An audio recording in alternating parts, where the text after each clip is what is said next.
When we say Krishna, most people only think of butter and girls and flute. From 16 to 21, he lived as a brahmachari, he took sannyas, lived as a brahmachari, went through severe sadhana. Everything that he wanted to create failed with Kurukshetra war, but we call him Lord because through all this he was playful, untouched by a terrible reality, a terrible drama that's playing around you. This you can also do, isn't it? Today is Krishna Janmashtami. When we say Krishna, there are too many misconceptions about Krishna. When we say Krishna, most people only think of butter and girls and flute. Yes? But we must understand that his butter business was all till he was 6 years of age or 8 years of age. So all this girl business only till he was 16 years of age. At the age of 16, when his guru Sandipani made him realize what is the purpose of his life, first of all he left Vrindavan, never again came back. Never again came back to see any of his relatives or the girls or boys of his area. That was the end of it. At 16, he left. When he was leaving, today if we say Krishna, we say Radhe Krishna. Radhe comes ahead of Krishna because their love, their intimacy, their romance caught the imagination of a whole culture in the entire subcontinent in such a way that we don't say Krishna Radhe, we say Radhe Krishna. But at the age of 16, he saw her for the last time and never again saw her. And at the age of 16, when he was leaving, he said, I played this flute for you. Now I'm going and not coming back. So, as an offering to you, for the love that you are, I'm going to give this flute to you and never again play the flute again, and he never again played the flute. From then on it was Radha who played the flute. He never played flute after 16.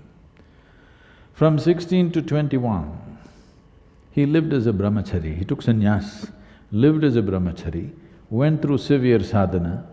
After that, his entire life was committed to marry political life, political process and the spiritual process. Well, it ended up in a disaster, but he did everything possible. These things are never spoken of. In the northern plains of India, he set up over 1,000 ashrams because he wanted spiritual process not to be a separate thing. He wanted spiritual process to be a part of life. As we live, as we brush our teeth in the morning, we meditate.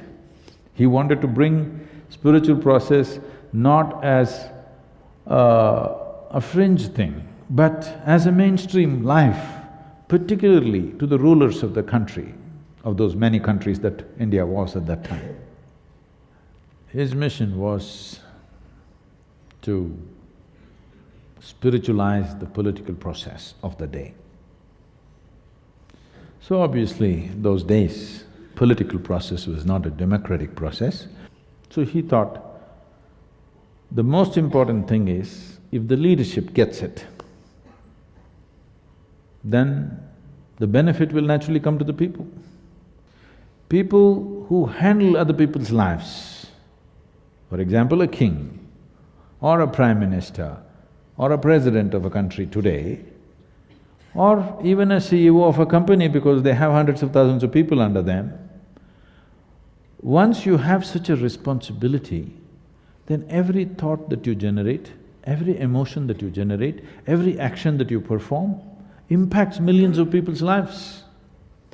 When you have such a responsibility, it's very important you are in a good state. What you think, what you feel must be coming from a certain inner space which will work for everybody's well-being. If I have a narrow view of life Every thought that I generate will damage people's lives. Every emotion that I have will damage people's life. Actions that I perform, and especially actions that I do not perform, which I'm supposed to perform, will cause immense damage to people's lives, isn't it? So he focused only on leadership. He wanted the kings of the day to turn spiritual. Unfortunately, it ended up in a disaster of Kurukshetra, a terrible war which wiped out, an entire generation of men, literally. But still we worship him. Everything that he wanted to create failed with Kurukshetra war. That's one thing he desperately tried to avoid, is that war.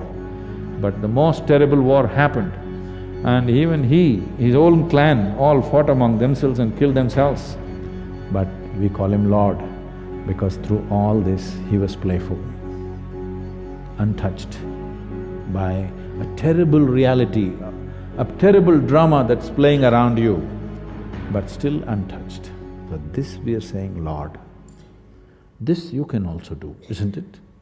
Whether you are going to become the biggest success in the world or not is subject to many realities.